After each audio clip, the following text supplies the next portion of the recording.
Hi, welcome back to the audience. We're back for the second panel in our CMDMI Decision Modeling Initiative work. And so this one is going to be focusing on some methods work. And so really looking at how to approach analytic and data choices in our COVID modeling. And so again, similar to the earlier session, we're going to have three of our grantees talking through their modeling work and then opening up for discussion. And so again, encouraging folks to put their questions as they have them in the Q&A, and certainly to vote to uptick some of those for the questions that you see, and then we'll turn to those after the three lightning rounds. And so our first team is we're going to have Erica Gralla and Nadia Lerici, who are going to be who are from George Washington University, some colleagues at University of Maryland, and then also at the Polytechnique Montreal. And so we're going to be talking through their work. So I'm going to turn it over to Erica and Nadia. Okay, great. Thank you for having me. I'm really pleased to have this opportunity. My name is Erica Gralla, and I'm a professor at GW in engineering management and systems engineering. And what I want to highlight about our team is the many disciplines that we have represented here. So we have a couple of master's students in systems engineering, Patty Gravitt, who's a professor in epidemiology and public health, Nadia Lerici, who's here with me today, who's a professor in mathematical and industrial engineering, and Jacques Ravel, who is a professor in microbiology and immunology. And Jacques in particular is essential to this because he is running a COVID testing center out of his lab at the University of Maryland, where he and his team are working very closely with Maryland state decision makers, folks at the hospital, and others. And so that's where we saw an opportunity to use discrete event simulation modeling to help them think about how to identify bottlenecks in their testing process and how to support scale up. So next slide, please. So in the beginning of this pandemic and continuing all the way through the summer, we saw headlines like these: testing bottlenecks keep states from tamping down virus, testing bottlenecks threaten New York City's ability to contain it. So the question that we started this work with is, how can we overcome this type of bottleneck in COVID-19 testing to scale it up to needed levels for the safe reopening of society? Some of the issues past and present were around supply chains. And the detailed process decisions that you make dictate what kinds of supply chain issues you're going to have. And so certain reagents are hard to get a hold of. Maybe you can pick a different type of test, or certain supplies, different kinds of test tubes are available or not available, and that's dictated by the equipment and the process choices that you make. There were also a number of regulatory requirements that impacted process choices, particularly as these labs were getting set up. That continues to be true today. And then there's an interesting balancing among the needs of clinical folks who are using tests for clinical purposes, and then public health stakeholders who are thinking about slightly different goals in the way that they manage testing. So we're looking at bottlenecks in the context of these kinds of challenges. And the sort of key questions here come down to trade-offs. So there are different aspects of performance that matter. The performance of the test itself, so its sensitivity and specificity, but also how quickly the results are able to be returned, and perhaps the total volume that a testing center is able to complete. And those may be different choices can make some of those performance aspects go up and others go down. So we're looking to identify and characterize those trade-offs. Next slide, please.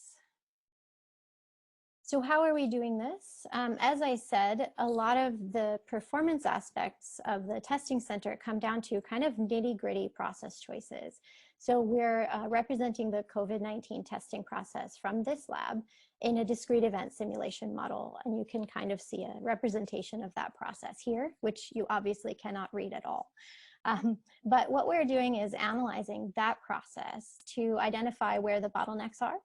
And then we're working with the lab and its stakeholders to come up with some alternative possibilities.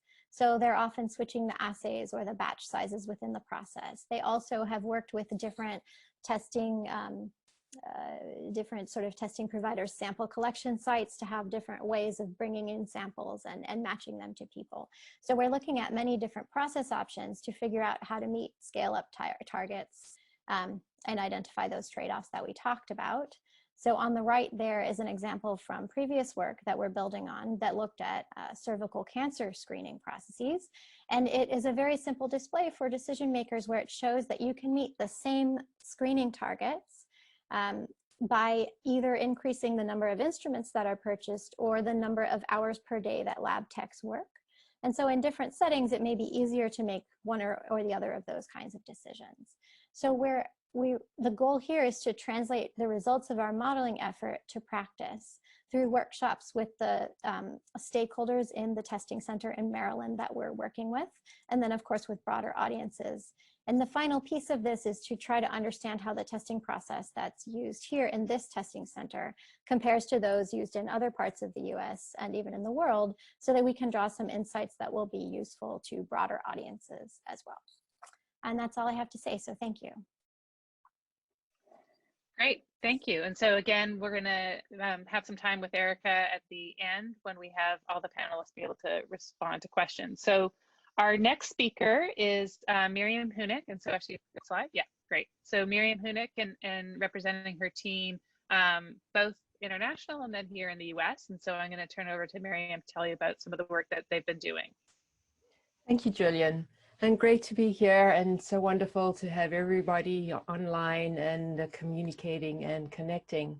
I'd like to introduce my team, Steintje Dijk and Eline Krijkamp from the Erasmus Medical Center, Natalia Kunst from Oslo and Yale Universities, Carrie Kurz from Yale, and John Wang from the New England Medical Center. And I'm very indebted to SMDM and the Gordon and Betty Moore Foundation for making this work possible. So we're focusing on emerging therapies for COVID-19, and we really want to look at the value of doing more clinical trials. Next slide, please. So we've seen over the last months a number of emerging therapies, and a number of these have very promising initial results based on the RCTs, in particular remdesivir and dexamethasone.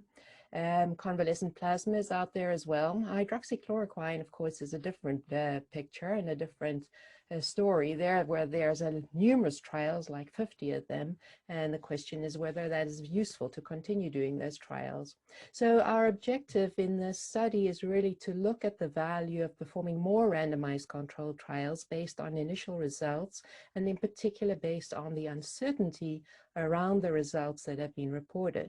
And taking into account with this, we want to look at the foregone benefit of delaying implementation if we were not to implement the results based on those initial RCTs. Our perspective is the USA in first instance, and eventually we would like to expand that to a global perspective, and we're taking a healthcare system perspective. Next slide, please. So our methods are fairly straightforward in the sense of using a state transition cohort model with just 4 states. So we're looking at hospitalized patients, and then we're distinguishing those recovered from a hospital ward versus those recovered from an intensive care stay, and of course the dead state. More interesting it becomes is when we look at the probabilistic sensitivity analysis, in which case we want to look at the uncertainty around all the parameter inputs. And based on that probabilistic sensitivity analysis, we then proceed and do value of information analysis, looking at EVPI and EVPPI, and looking at the EVSI of doing new studies. Next slide, please. So the results space would actually be you could think of it as 4 quadrants, based on whether you would come out to the decision implement versus do not implement, and the decision do more research or stop doing research. So here I've put on the x-axis, or that's what we plan to do, the incremental net monetary benefit of the treatment based on the initial results. And you can think of that actually, if you multiply that by the number of patients that would be hospitalized during the time that we would do a new RCT, then that would be the number that would actually forego the benefit of the treatment. So if you multiply the incremental net monetary benefit of the treatment times that number of people that could have benefited of the treatment while you're doing the RCT, you would get the overall foregone benefit due to delayed implementation. On the y-axis, we're going to be plotting the expected net benefit of the new RCT, and that would be the population EV-PPI minus the cost of the RCT. And the population EV-PPI is how many people in the future, once the results of that new RCT are available, how many people could benefit. And of course, the cost of the RCT being the fixed and the variable cost, depending on the number of patients that would be included. So that's the results space. So what could the results potentially look like? So next slide, please. So here, this is sort of hypothetical results. And I'd like to point out here that Steintje Dijk has actually got an abstract presentation with some actual results. Here, I'm just saying what it could look like, and she's giving us some real initial results. So for example, remdesivir, well, there was a trial that came out at the end of May, and the initial results were fairly positive. So one would think, maybe it's useful, but there's still uncertainty, of course, around the estimates. So you could conclude from that, probably that's useful to do a new trial, but in the meantime, you'd probably also want to implement. And of course, as we have seen, there was an emergency approval for the drug, and then more results come out, and it could move to the quadrant where we would say implement and stop doing research. Dexamethasone, well, we've seen that came out with a pretty positive result, and I think that would move very fast to the quadrant of implement and stop research.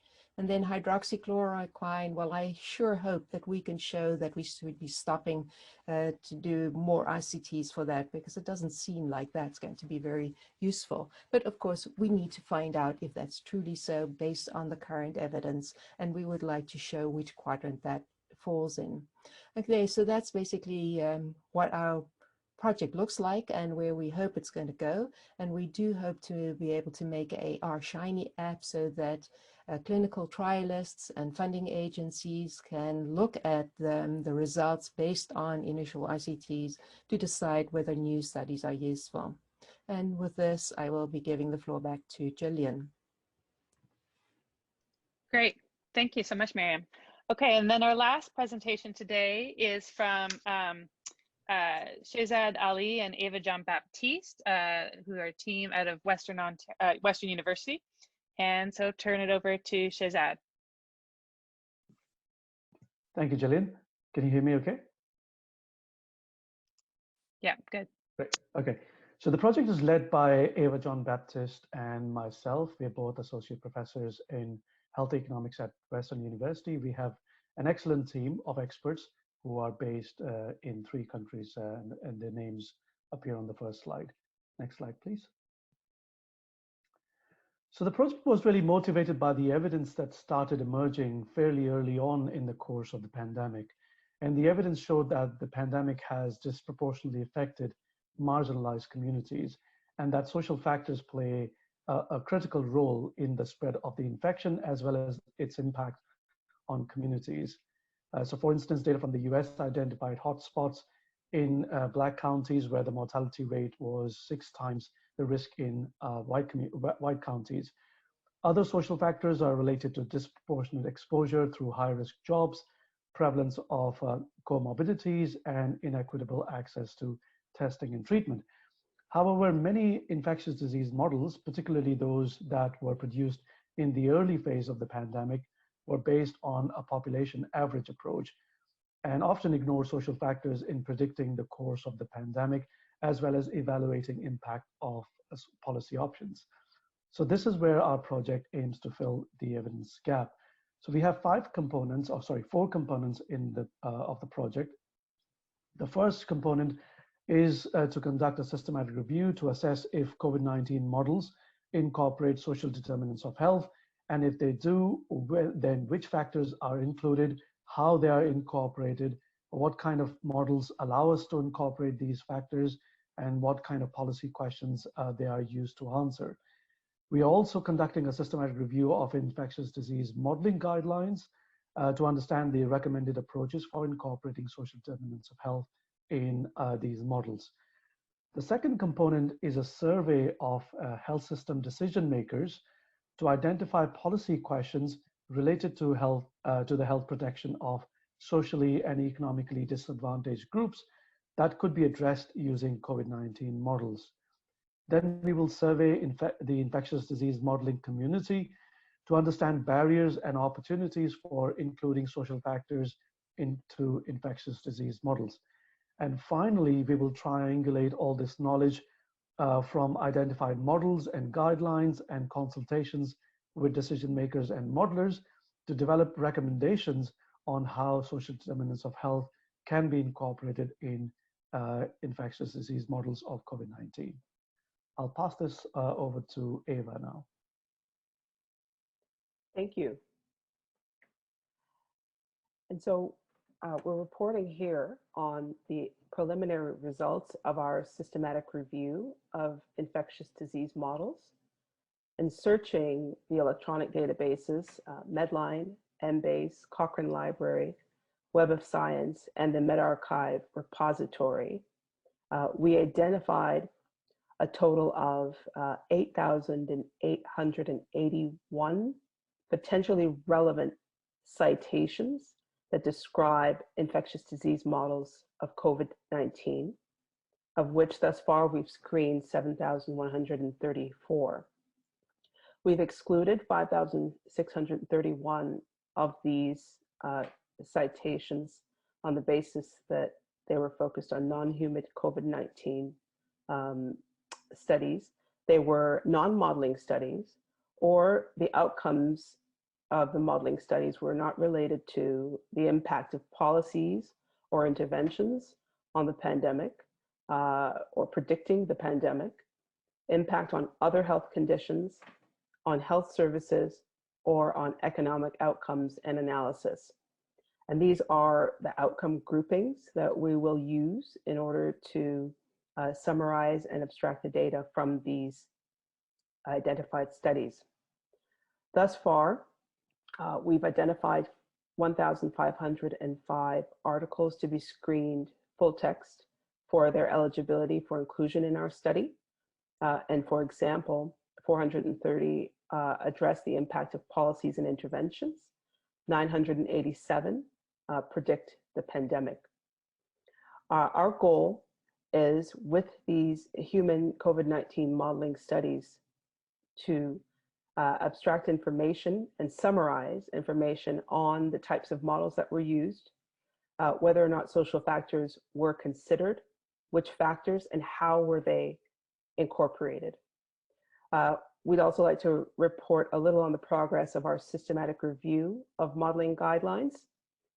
We've completed the identification, screening, and eligibility assessment phases, and thus far have identified 10 modeling guideline papers, and we're going to characterize the guidelines related to how to incorporate social factors into infectious disease models.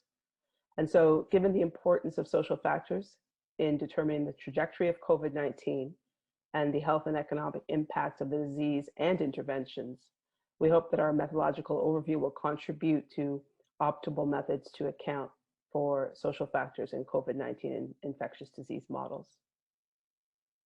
Thank you. Okay, great. Thank you to all of our panelists for their presentations. And so we are now going to open it up to, so if all three of our groups could put their videos back on and open it up, and I'm going to lead off with a question. And certainly those members of the audience and submit additional questions through the Q&A option. But just to kick things off, as for all our analysts, they know that the audience here includes experts in the various different decision modeling techniques and systematic review techniques used in your projects. And your teams have been able to build off existing work and use established methods to target these key uncertainties in COVID response and informing decision making. Although you are early in the process, March seems a long time ago. And what are some of the challenges that you've discovered specifically for targeting the COVID pandemic that might help some of our additional members of the SMDM community apply their work and underlying methods to COVID going forward? So I didn't know if someone wanted to jump in there with an answer. Well, I'd love to respond to that. You know, the main thing that we're noticing is that it's a moving target. So you've probably recognized that by the things that we're doing. So we're looking at remdesivir and dexamethasone. At least that's what we started out with. But before we knew it, the FDA and the EMA had given emergency clearance to use the medication. I still think our results and our analyses will be relevant because we still need to know whether we need to do more trials. But if we can't get it all out and publicly available within a month or two, then maybe the new trials will be out, and at some point, whatever we've analyzed will be then maybe not relevant. So it's sort of like you got to keep moving at a pace that's incredible. And not only that, but also the underlying data, like the cohort that we're basing our analysis on, and the cost estimates, et cetera. Even there, we realize that it's a moving target. So it's sort of like, you're too early until you're too late. You're too early when you don't have the data yet, and then you're too late when there's, other data or far more important data. So that's what I'd like to add, that's really a challenge. Yes. Ava? Yes, Jillian, yes, thanks for that question. So with respect to the systematic review of infectious disease models, absolutely, the volume of the literature is vast, and as well, the focus of the literature, shifts somewhat with time.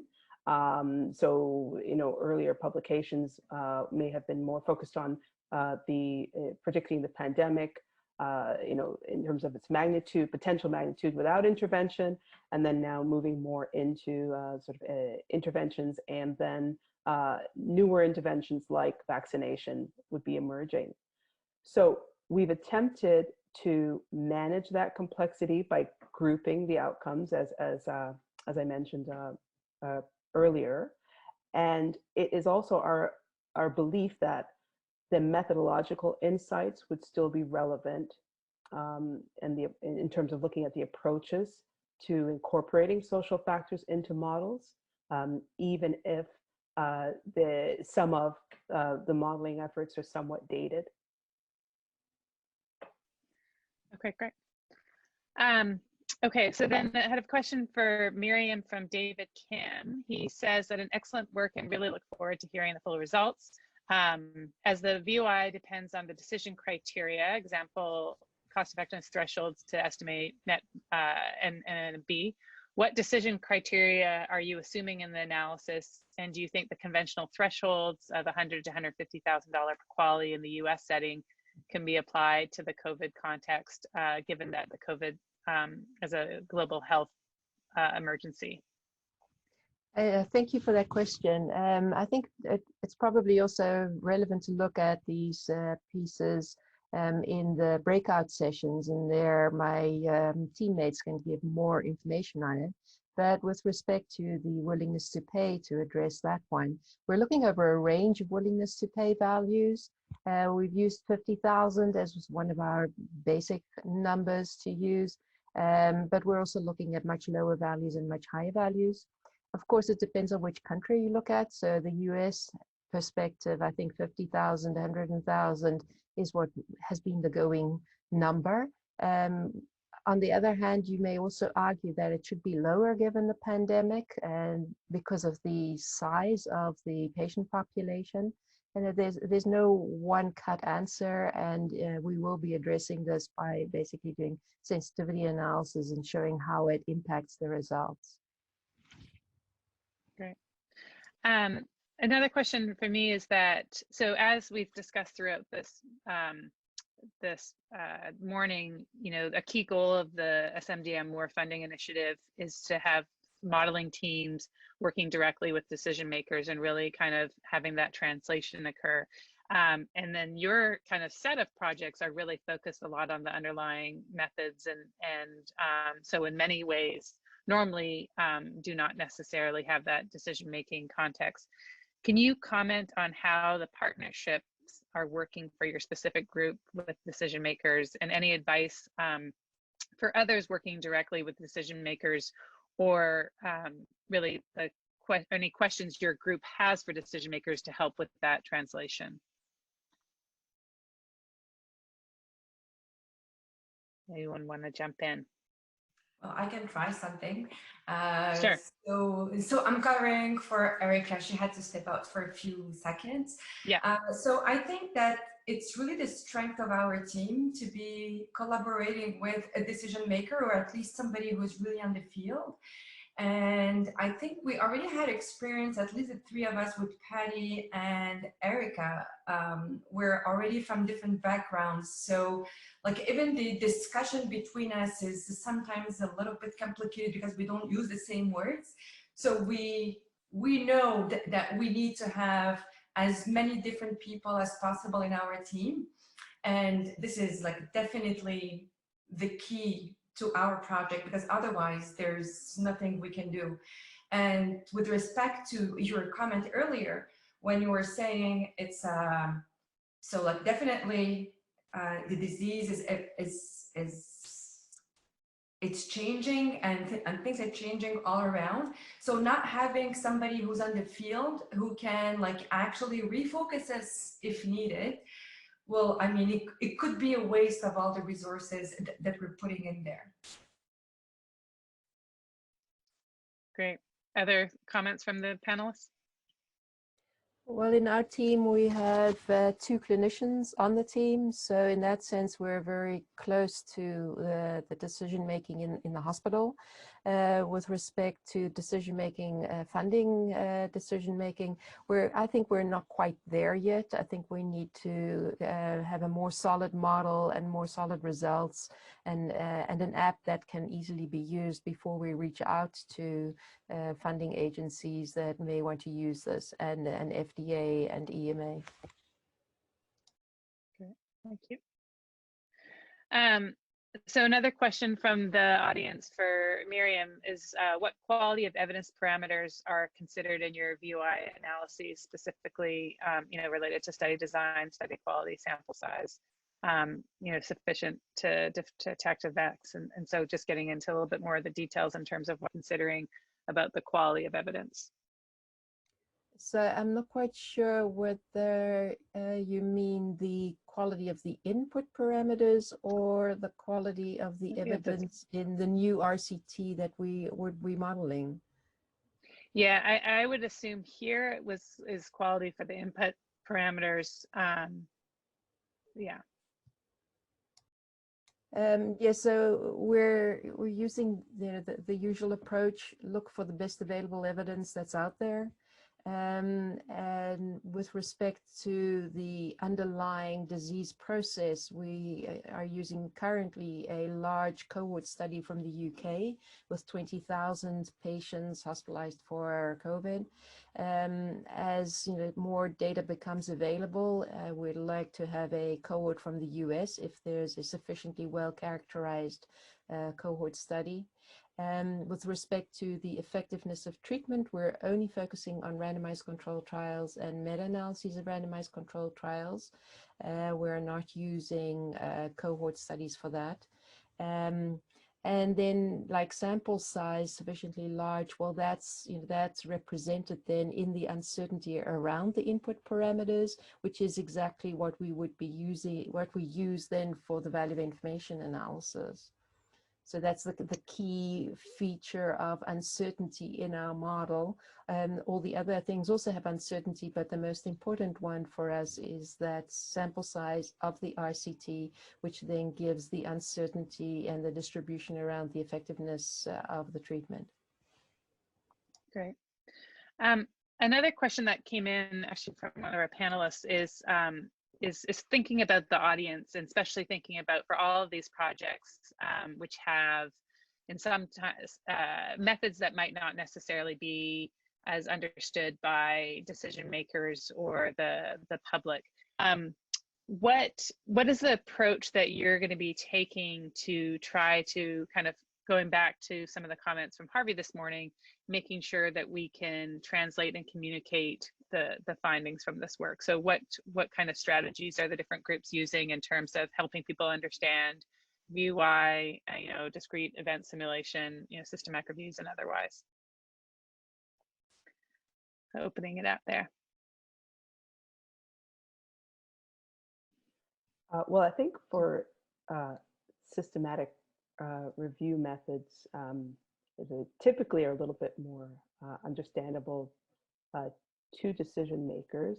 The other aspect of our suite of projects that's relevant here is our survey of decision makers, which we're currently developing, and we would like to target decision makers broadly that are not connected already to modeling groups to get an understanding of to what extent they currently use modeling, how they perceive modeling outputs, do they understand them, and how best to facilitate use of models in decision making. It will be challenging for us as researchers to identify and reach that target population because we typically have networks that are already connected into modelers. But my co-investigator, Shazad, I think wanted to also add to that.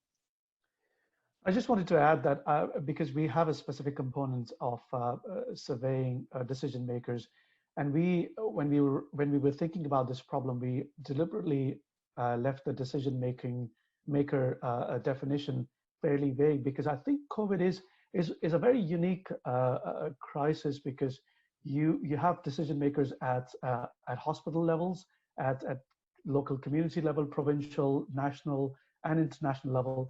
And the decision makers are not just at different levels, they are also interested in different aspects of the problem. Whether we should open up the economy, how should we manage the health services?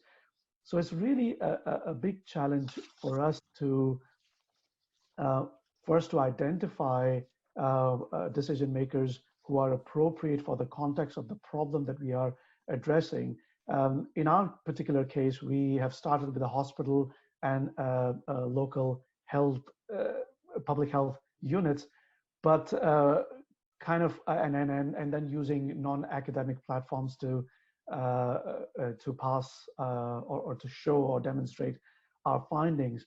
But I have kind of felt that during this whole exercise of model building and working with models, there are lots of communities that have emerged, but bringing them all together to work together to address the problems that decision makers are interested in is one area that I think we all need to work towards. Great. And I think, Nadia, were you going to jump in with something? Yeah, so it is definitely a challenge for us, because when you use like decision event simulate, like discrete event simulation, obviously like people would see it as a black box. So it is definitely a black box, but we do have a lot of workshops organized to make sure that people do understand what we're doing, and we're using the validation step to have them understand that it's not magic, it's actually really representing the reality. So like we are actually using the methodology to show them that it works and to have them involved. Okay. Can I just add briefly to that? Yeah. Yeah. Sorry, I have my 2-year-old in the background. But the key thing for our approach is that we start engaging the decision makers right at the beginning to shape the questions so that they're sort of bought into the approach right from the start, and then to sort of understand the pieces of the model that come together. Maybe they don't understand the model in all of it, but they understand what went into it. And so then when we get back to the results, they're more eager to see them because they've had a hand in asking those questions in the first place. And that has worked really well for us in the past with cervical cancer screening, and it looks like it hopefully will work well for us again with COVID. Great. Thank you. Okay, so that's actually bringing us to the end. We have a couple of other questions that came in actually through the panelists, and so I'm going to make sure we save those for the breakout sessions, and so we'll pass those along to that session. But we are now going to have another brief break before we come back for our final panel, which is going to be focusing on the application context and moderated by Lisa Prosser. And so we are going to stop until 11:35 and come back then and see you again shortly. Thanks, everybody.